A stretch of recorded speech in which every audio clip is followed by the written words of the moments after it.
নমস্কার, আপনারা দেখছেন নিউজ মুখ্য বার্তা। সকলের সাথে সকলকে নিয়ে নিউজ মুখ্য বার্তা দেখতে চ্যানেলটি সাবস্ক্রাইব করুন।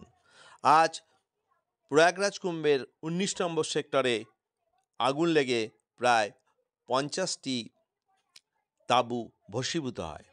ওই সেক্টরেই রয়েছে দুর্গাপুর ত্রিনাথ আশ্রমের শিবির, কিন্তু আশ্চর্যজনকভাবে রক্ষা পায় দুর্গাপুর ত্রিনাথ আশ্রমের শিবিরটি।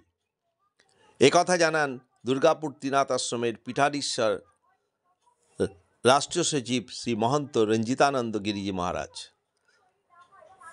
ব্যুরো রিপোর্ট, নিউজ মুখ্য বার্তা।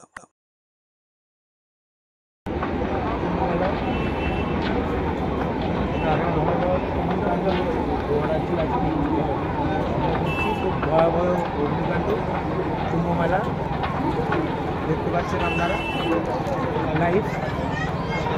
মহারাজ মহারাজ